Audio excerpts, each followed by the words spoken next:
À Biarritz, en poussant la porte de cette boutique de luxe, Bienvenue. On peut s'attendre à beaucoup de choses, mais pas à ça.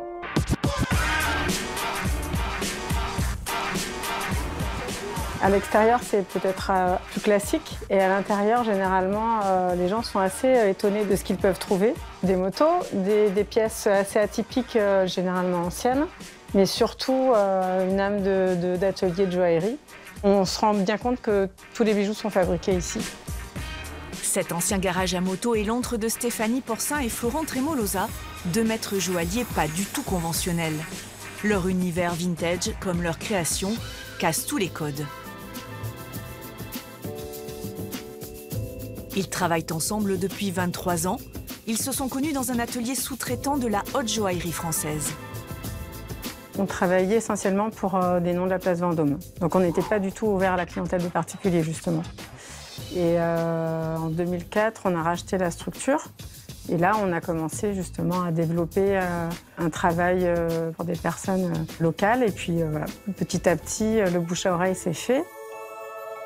Leur entreprise, Origine Atelier, crée environ 200 pièces uniques chaque année. Des bijoux tout droit sortis de l'imagination débridée de Florent. Et ça commence toujours par un croquis. Ici, l'opale, la pierre choisie, est sublimée en gardant sa forme originelle. C'est vrai qu'il y a des pierres qui vous parlent plus que d'autres. J'étais en train d'imaginer pour faire une monture, une bague un petit peu féerique, quoi, comme l'île de Peter Pan qui sortirait de l'océan.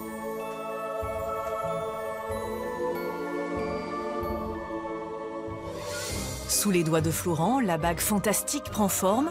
Il crée une maquette en cire. C'est pas le tout de faire des pièces folles, il faut aussi qu'elles soient portées, portables, confortables. Après l'étape technique de la fonte en or blanc, la bague apparaît, aussi belle à l'intérieur qu'à l'extérieur. Elle sera sertie de 150 pierres précieuses choisies par Stéphanie, qui ne se donne aucune limite. On va plutôt se diriger vers le côté esthétique et pas forcément vers le côté financier, parce que on va utiliser par exemple des avorites qui seront moins onéreuses qu'un diamant, mais aussi belles pour autant. David Ferreira de Carvalho, l'artisan sertisseur de l'atelier, va donner vie aux idées de Stéphanie et Florent. 70 heures de travail en perspective. Le duo ultra créatif ose tout, même monter en bijoux des pierres totalement inattendues. Là, on a la météorite qui représente toute la partie supérieure. Et nous, on est venu faire un corps en argent. Généralement, toutes les pierres qu'on monte, elles viennent de terre, sous terre. Terrestre, Voilà, là, celle-ci, elle... C'est ça, si on lui demandait ce qu'elle a fait dans la vie. Elle a dû parcourir des, je sais pas combien de milliards d'années avant d'arriver sur la Terre.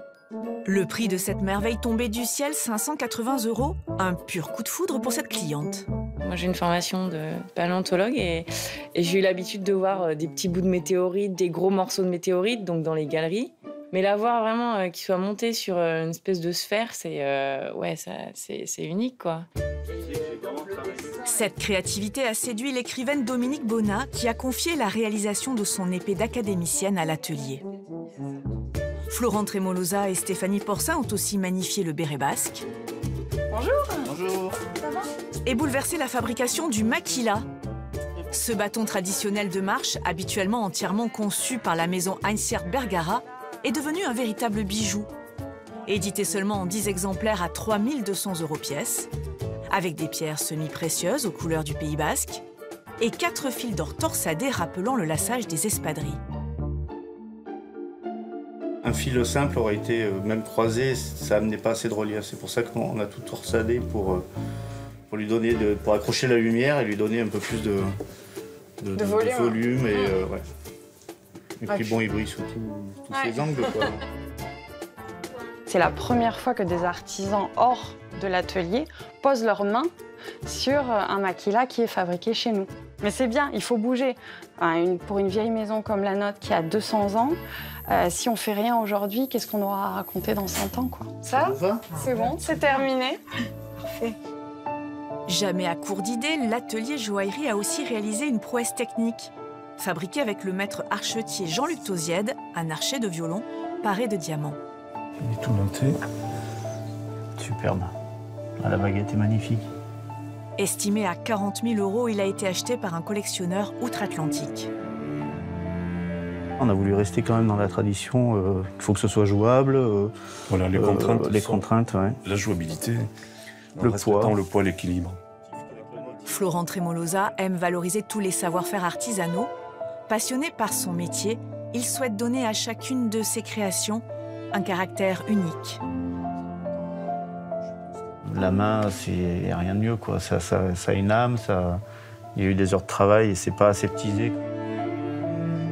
Où on choisit de faire des choses un peu plus industrielles, où on reste dans le côté artistique, artisanal et le cœur du métier, quoi. Si on avait le temps de fabriquer toutes les idées de Florent, ça serait fabuleux. Mais bon, malheureusement, ça ne se passe pas comme ça. Mais quand l'idée devient, comme par magie, réalité, il ne reste plus qu'à trouver une heureuse élue et quelques 30 000 € pour lui passer la bague Peter Pan au doigt.